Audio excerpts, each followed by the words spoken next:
Axiom 4 जिसके बारे में आज पूरी दुनिया देख रही है।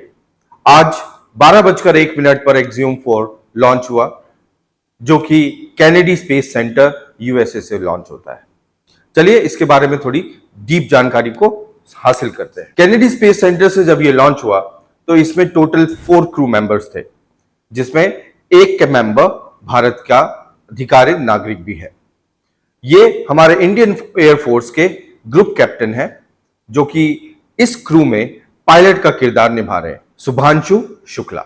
इंडिया, पोलैंड, इटली और हंगरी, इस तरह के टोटल 31 देश इस पूरे मिशन को इंटर गवर्नमेंटल फंड के थ्रू सक्सेस करने में लगे हुए हैं।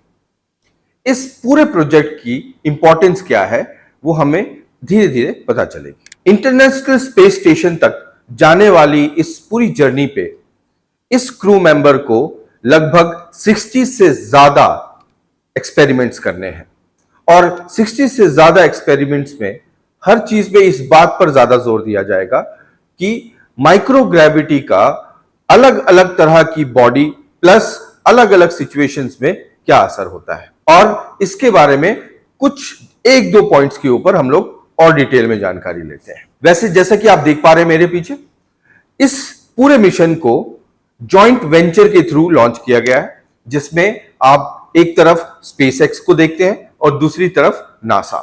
एक स्पेसएक्स प्राइवेट प्रॉपर्टी है प्लस नासा एक लाइक गवर्नमेंटल प्रॉपर्टी है। दोनों की जॉइंट वेंचर पे ये स्पेस लॉन्च किया गया, मिशन लॉन्च किया गया। चलिए मिशन का ओवरव्यू समझते हैं।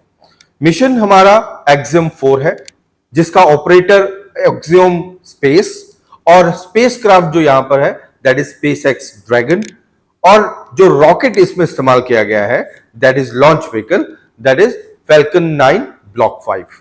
मैं आपको बता दूं, फैल्कन लॉन्च व्हीकल्स हमारी पूरे वर्ल्ड में सबसे हैवी लोड कैरी करने में सक्षम लॉन्च व्हीकल्स हैं, जिसकी मदद से बहुत सारे दूसरे देश भी इस पर अपने कम्युनिकेशन सैटेलाइट्स को लॉन्च करते हैं ऑन द रेंट, उसके हिसाब से रेंट पे किया जाता है उस पर्टिकुलर कंपनी को। ऑलराइट, इसमें टोटल 4 क्रू मेंबर्स हैं, जैसा कि आप यहां देख पा रहे हैं।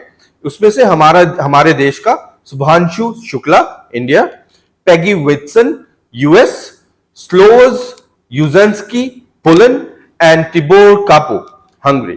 राइट, इसके अलावा इसका जो मिशन का डेस्टिनेशन है that is International Space Station, और जो टोटल ड्यूरेशन है इस मिशन का वो है लगभग 14 दिन, यानी 14 डेज।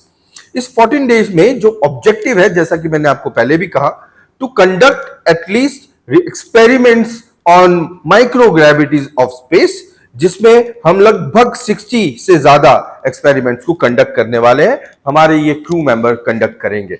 राइट, जैसा कि आप यहां पर इस चीज को देख सकते हैं।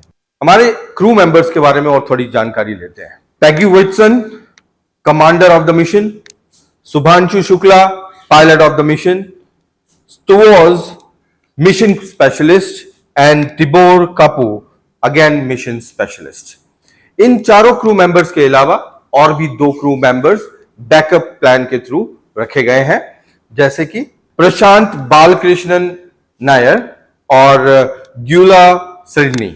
ऑलराइट, तो ये टोटल 6 मेंबर क्रू हैं, जिसमें से 2 बैकअप क्रू मेंबर्स हैं। इसके अलावा हम थोड़ी सी जानकारी इसके एक्सपेरिमेंट के ऊपर ले लेते हैं, जैसे कि studying microgravity effects on edible microalgae, meaning microgravity में हमारे जो एल्गे बेसिकली लाइफ फॉर्म है वो किस तरह से अपने आप को बढ़ा सकती है, या माइक्रोग्रेविटी में उनको क्या क्या चैलेंजेस फेस करना पड़ सकता है। ठीक है, उसके बारे में जानकारी लेना और ज्यादा डीप जानकारी लेना। इसके अलावा हम इंसुलिन, जब हम लोग खाना खाते हैं बॉडी में ऑब्वियसली इंसुलिन फॉर्म होता है, उस इंसुलिन का हमारी बॉडी में माइक्रोग्रेविटी के ऊपर क्या सेम असर है जब हम अर्थ में ग्रेविटी के ऊपर रहते हैं, या कुछ बहुत माइक्रो लेवल में चेंजेस आते हैं। उन सभी जानकारियों को लेना बहुत जरूरी है। थर्ड, हमारे tardigrades, muscle regeneration, human interaction with electronic displace, और इस तरह की तमाम एक्सपेरिमेंट्स। मैं इस छोटी सी जानकारी को आपको दूंगा, जैसे मसल रीजनरेशन जो हमारी बॉडीज में होती है। देखिए, जब कोई एक एस्ट्रोनॉट स्पेस में जाता है, वो एक ग्रेविटी वाले प्लेनेट से नॉन ग्रेविटी रीजन्स पर एंटर होता है, और ये स्पेस मिशंस कोई कम दिन के नहीं रहते। ये 6 महीने, 7 महीने, 1 साल, 2 साल, लगभग इतने टाइम के लिए होते हैं। लगभग अगर हम बात कर लें कि सुनीता विलियम्स की जो लगभग कुछ दिनों के लिए स्पेस सेंटर गई थी, लेकिन कुछ तकनीकी खराबी की वजह से उन्हें वहां पर 3 से 6 महीने लग गए और उसके बाद वो वापस आई। जिसका मतलब है, आपने देखा होगा सुनीता विलियम्स मैम को, जो जब वो रिटर्न हुई तो वो चल भी नहीं सक रही थी और ज्यादातर समय वो व्हील चेयर में थी। ऐसा नहीं था कि उनकी बोन्स खराब हो गए या उनके मसल्स खराब हो गए या कुछ और डैमेज हुआ उनकी बॉडी में, लेकिन इशू ये है कि जब आप धरती पर होते हैं, आप ग्रेविटी के इन्फ्लुएंस में होते हैं, आप जो कुछ खाते हैं आपकी बॉडी उसी तरह से एडजस्ट होकर उतने न्यूट्रिशन को अपनाती है जिस तरह से ग्रेविटी की रिक्वायरमेंट है। अकॉर्डिंग टू द ग्रेविटी उतना न्यूट्रिशन ले लेती है। जैसे कैल्शियम उतना ही लेगी जिससे आपकी बोन्स स्ट्रांग रहे, इस ग्रेविटी के हिसाब से। लेकिन जब आप स्पेस स्टेशन में होते हैं, यानी जीरो ग्रेविटी में होते हैं, तो आपके पास ग्रेविटी निल होती है, जिसका मतलब है आप कुछ भी खा रहे हैं, आपकी बॉडी उसके हिसाब से कैल्शियम लेती है या कोई भी और न्यूट्रिशन को लेती है, जिससे स्पेस स्टेशन में रहते रहते आपकी बोन डेंसिटी और मसल जनरेशन में कमी आती है, जो कि जब कोई एस्ट्रोनॉट वापस धरती पे आएगा तो उसे उसी ग्रेविटी का सामना करना पड़ता है और उसकी बॉडी रेडी नहीं होती उस शॉक को लेने के लिए, जिस वजह से उन्हें इस तरह के व्हील चेयर का इस्तेमाल करना होता है, जिससे उनके बोन क्रैक्स होने का या मसल क्रैम्प होने का खतरा नेग्लिफाई हो जाता है। तो ये सब जो बारीकी चीजें हमारी इंसानी शरीर पर माइक्रो ग्रेविटी के असर पर होती है, उन सब के ऊपर एक एक्सपेरिमेंट प्रोसीजर इस ओवरऑल प्रोसीजर में या मिशन में किया जाएगा। इस बात को समझने के लिए किया जाएगा, ठीक है। और वैसे भी अगर हम इसके सिग्निफिकेंस पॉइंट ऑफ व्यू को समझें, तो इस मिशन का एक सिग्निफिकेंट पॉइंट ये है कि ये हमारे लो अर्थ ऑर्बिट में होने वाला almost one of the most significant mission है, जिसमें बहुत सारे एक्सपेरिमेंट्स कंडक्ट किए जाएंगे, plus demonstrating international cooperation with 60 experiments that I have already mentioned, plus हमारे इंडिया के लिए बहुत इंपॉर्टेंट माइलस्टोन रहेगा, because we will also be a kind of historic land जो इस एक्सपेरिमेंट पे कंट्रीब्यूशन दे रहा है, राइट। और सबसे अच्छी बात, हमारे दुनिया में